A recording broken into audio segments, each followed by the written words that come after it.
Grabe yung pamimisikal ng San Antonio Spurs kay Jalen Bronson. Halos mapilayan pa si JB sa nangyari. Pinagkatiwalaan naman si Jordan Clarkson, hype ang crowd kay JC. Ito na ang inaabangang Game 3 ng NBA Finals. Present syempre si President Donald Trump. Record-breaking ticket price mga idol. Nagsimula ang laban sa back-to-back highlights ni Victor Wembanyama. Has got to be better down here, and that's a good way to start. Helping out as well. Once again inside Wembanyama, he throws it. Napaka-active kaagad ni Wemby mga idol sa opening frame. Less pressure for the San Antonio Spurs. Supalpal din niya si Mikal Bridges. Grabe yung hiyawan ng mga fans nang maitala ng Knicks ang kanilang first field goal sa tres ni Josh Hart. Left wide open. Connects on a three. It has been a struggle. Si Victor Wembanyama ang nag-set ng tone para sa offense ng San Antonio Spurs. Sinundan ni Stephon Castle. Two-man game ang San Antonio mga idol. Take over ang Area 51 duo ng visiting team. Halfway through the first quarter, 10 points na ang lamang ng Spurs, Wemby, and 19-9. Para sa ating kababayang si Dylan Harper, walang kakaba-kaba off the bench, driving layup for his first field goal.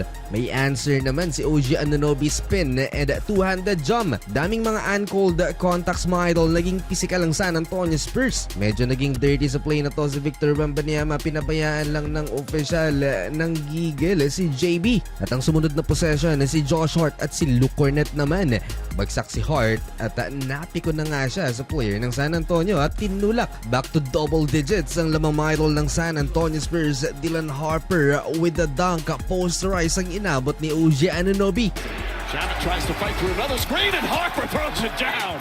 Hype na hype pa ang crowd. Papatapos ang first quarter nang pumasok ang isa sa dalawang free throw ni Mitchell Robinson. 33-22 lamang ng 11 points ang Spurs end of first quarter. Second quarter, instant na naging impact ni Carter Bryant off the bench, 3-pointer at nakapagtala agad ng supalpal. Ang rookie na to, nabigyan naman ng quality minutes si Jordan Clarkson dahil kailangan ng New York Knicks ang scorer. Hindi ginamit si JC sa game 23 ng finals. At naibaba nga ng Knicks ang lamang ng San Antonio Spurs into single digit. Jose Alvarado over Wemby, pull up J plus free throw kay Karl Anthony Towns. And a huge triple to ignite the crowd for Jordan Clarkson. Launches a three and nails it.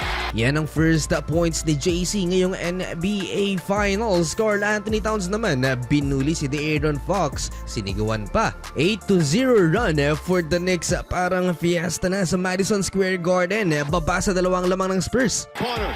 Got it.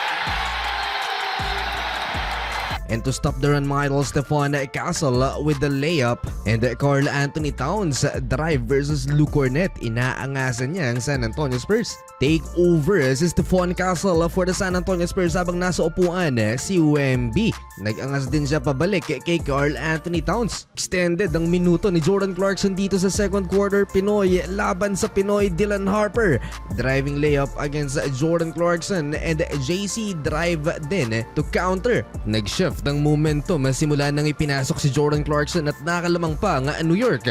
Brunson, long three-pointer, cuts it in.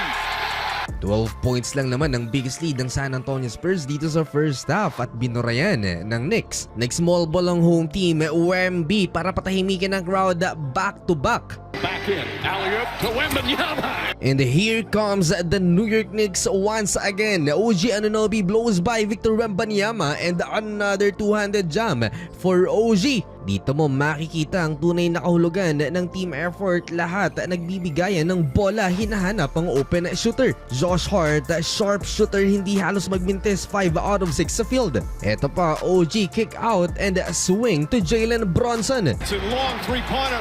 Bang! 10-1 run to take the lead halftime, 64-57 in favor of the Knicks. Hindi na umuubra ang game plan ng San Antonio Spurs na maging physical sa game 3. Third quarter, bad start for the home team. Na foul ni Jalen Bronson si Julian Champagnie. Basket count plus flagrant penalty, foul 1 kay JB. Chance for a 5-point play pero nagmintis ng isang free throw. Hawak pa rin ng Knicks ang lamang. Grabe yung energy ni Josh Hart. OG Anunoby two-handed slam again. From getting an offensive rebound. And Anunoby once again to the... And Jalen Bronson, wild shot and one. Hindi na halos nakatingin sa rim. half court every time. Foul, shots good. And yes, they count it. 7.5 minute remaining mga idol ng third quarter. Devin Vassell for the lead, 72-71. Nagsasalita ng lamang mga idol, Josh Hart, 3-pointer, 16 points and counting, 76-72 Knicks. Sa harapan ni Wemby yun. Meron naman ng 20 points si Victor Wembanyama. Problema naman for the Knicks dahil may 4 personal fouls na si Jalen Bronson. Back in the game si Jordan Clarkson mga idol. Late clock situation, nagminti si JC pero may follow-up naman si Kabayan. Follow, backs it home.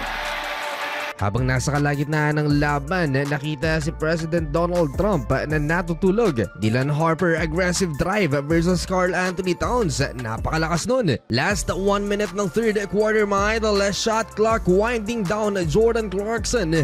Much needed 3-pointer to tie the game. Clarkson fires up a 3. Oh, he knocks it in. 10 points in 11 minutes of playing time for Jordan Clarkson. Dylan Harper with the counter 3-pointer natapos ang third quarter lamang ang San Antonio Spurs ng isa 92-91. 14 final frame sa Game 3, Victor Wembanyama alley-oop throwdown. Mababa masyado ang rim kay Victor. Tagal na nakaupo si Jalen Bronson dahil sa foul trouble. Nakapag-build ng momentum ang San Antonio Spurs. Keldon Johnson, easy layup 98-91. Minamalas ang New York Knicks mga idol sa kanilang outside shooting. Hindi na nagsisipasok. Habang sa visiting team, tuloy ang damage ni Victor Wembanyama, 3-pointer and 1 against Mitchell Robinson. Another long 3. Counted out, a foul. Chance for... Pero challenge ng New York Knicks yan at na-overturned ang call. Instead, offensive foul on Keldon Johnson. Bola ng New York. Manipis lang lamang ng San Antonio Spurs. Eto na naman si Jalen Bronson. Take over mode. Clutch time. Brunson catches it. Goes inside. Layup, banks it in. Best player versus best player. Victor Wembanyama naman answer with the layup. Contested the shot. First career 30-point performance sa finals ng Alien. Down the stretch, magandang ikot ng bola ng New York Knicks pero better defense naman ang pinapakita ng San Antonio Spurs. Eto na naman yung coverage sa defense ni Wemby. Possible pa rin ang comeback. 6 ang lamang ng San Antonio Spurs, 108-102 under 4 minutes. More from Jalen Bronson, pull-up jump shot to cut the lead into 2-possession game pero sumagot si Stephon Castle ng 3. Lumiliit ang pag-asa ng New York Knicks mga idol sa final 2 minutes, 111-104 lamang ang San Antonio Spurs. Last 60 seconds na foul ni Wemby si OG Anunoby, 2 free throws pero nagmintis ng isa. Sayang yon para makagawa sana ng run ang New York Knicks. Naghabol ng 6 ang home team at 34 seconds left. Jalen Bronson, 3-pointer. 3-point game, 111-108. And the Aaron Fox with the dagger. Panalo pa ang San Antonio Spurs sa Game 3. 2-1 na ang series.